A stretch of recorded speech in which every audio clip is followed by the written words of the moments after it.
Mr. Speaker, ladies and gentlemen, I think the case of side proposition might work, and it might work in Skynet. Because last time I checked, are there Terminators or automatons roaming the earth, literally conspiring and being the arbiter of harms and action and perpetuating war? I don't think AI is that sentient, and we think that that is the fatal flaw of their side at the point in which they fail to understand the very important nuance of what AI labs are and the extent of control they have with regarding the supply chain. A couple of fatal flaws for side proposition that cost them the debate. Number one, they assume that AI businesses and AI labs and all of the people who use this are all one in the same. I told you from the top of my speech very clearly that these are all very different actors. You have upstream and downstream incentives. AI labs are at the early part of that supply chain, and they simply are the proponent of SaaS, these software and hardware stuff, of which AI companies who are different from those AI labs sell and distribute these things on an institutional and retail level.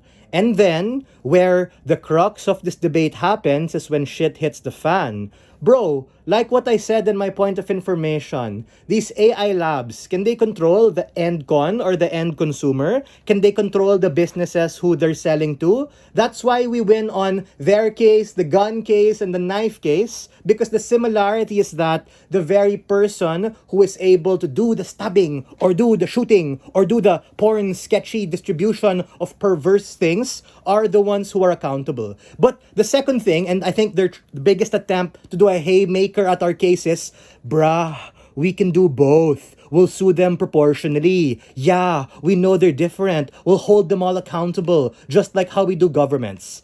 That is why my case and Matthew's case was important, because we told you the point in which you use litigation and you claim that you're all liable to the extent is not able to achieve the end outcome you want of people getting retribution. In instances where people feel good because they're holding that purveyor of technology accountable is a problem solution mismatch. And I think that was quite clearly positioned, impacted, and weighed by Winkle, our whip, who explained to you the difference between their side and our side. Again, this really boils down to how exactly this all works in terms of, are you upstream or are you downstream?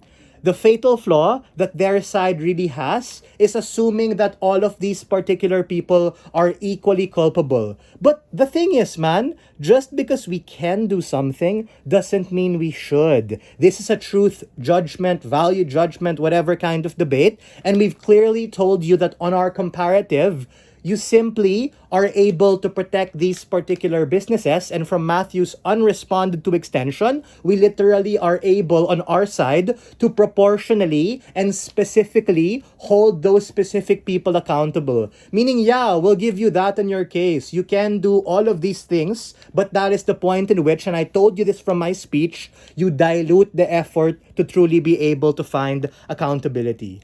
Ladies and gentlemen, this debate is not about whether it's AI's fault or not. This debate is specifically about the extent of litigation, when these particular individuals have liability or not, and I think it's enough for us to be able to say that they don't. We are very proud to stand on side negative.